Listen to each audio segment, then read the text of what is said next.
Wassalam. Fa'ala kulli hal, balik lagi kepada perbincangan kita bahawa Al-Quran yang pertama di dalamnya ada al-bayanat.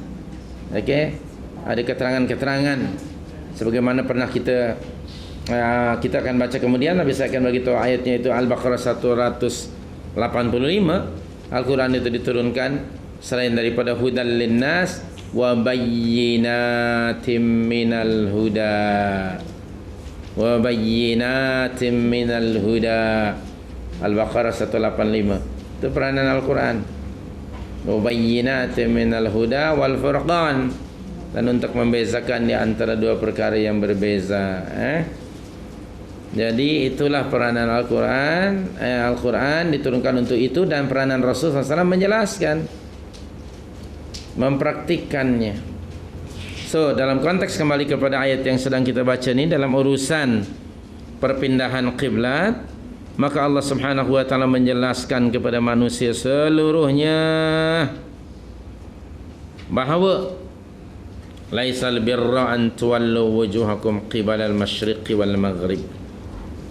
Al-birru itu bukan semata-mata menghadapkan wajah kamu ketika salat ke arah timur ataupun ke arah barat. Jadi itu tidak dikira sebagai al-birru kalau hanya semata-mata pandang barat, pandang timur, arah menghadap ke arah barat, ke arah timur. Itu bukan isunya di situ.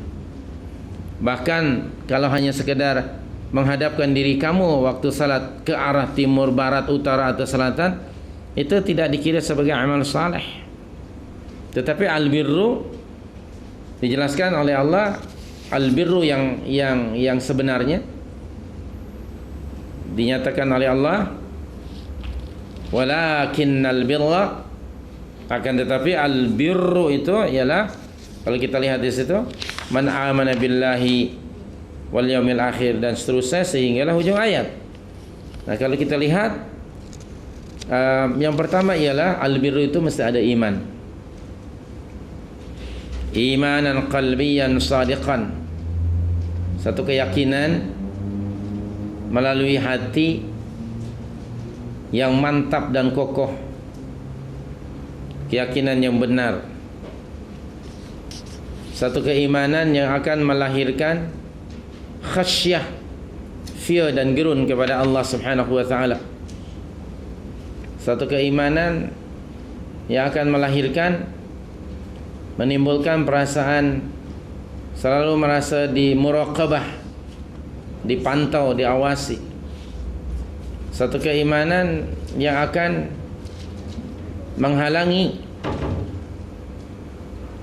menghalanginya daripada memperturutkan hawa nafsu, dan apabila ia tersalah segera dia kembali. Okay. Kerana manusia ni walau setebal manapun juga imannya tetap manusia. Ketika Allah menjelaskan dalam surah Ali Imran sifat-sifat orang-orang yang bertakwa, calon penghuni syurga, dalam ayat 136-nya Allah ada menyatakan,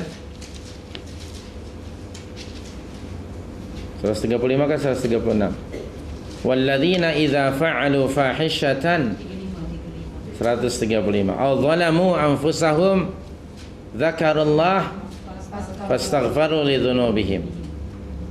Padahal pada ayat 134-nya Allah menjelaskan sifat-sifat orang yang bertakwa kan.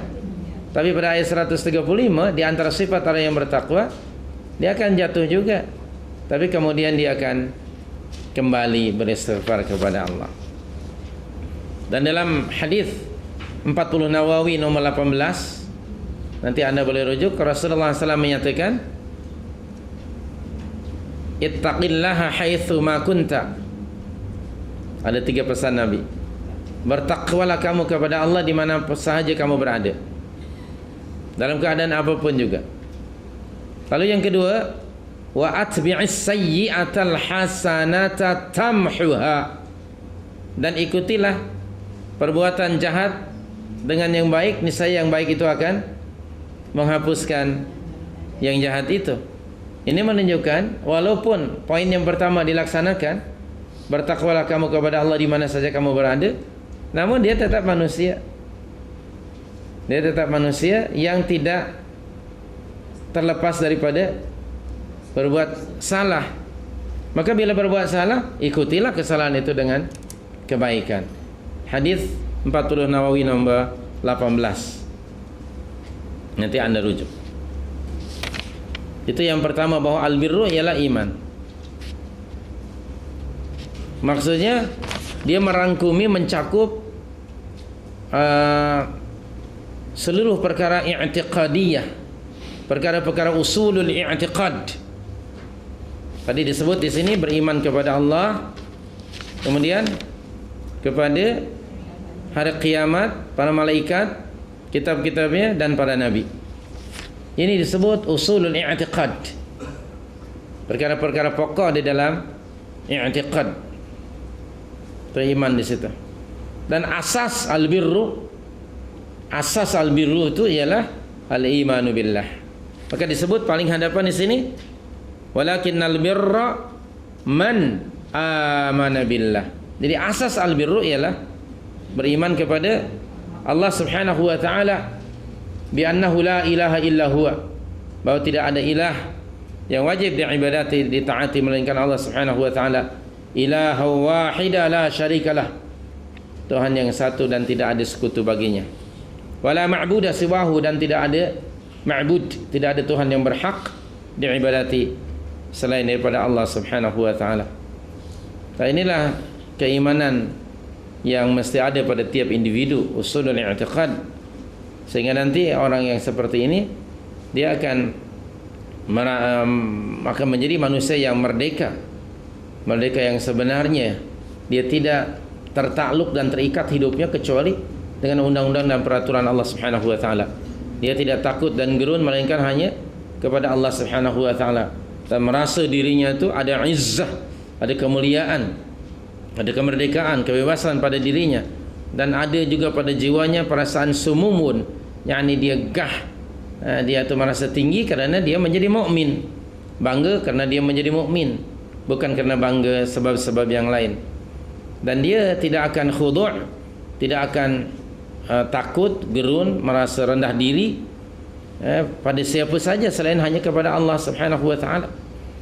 Dia orang semacam ini tidak akan tunduk dan patuh pada undang-undang kecuali undang-undang yang ditetapkan oleh Allah Subhanahu wa taala.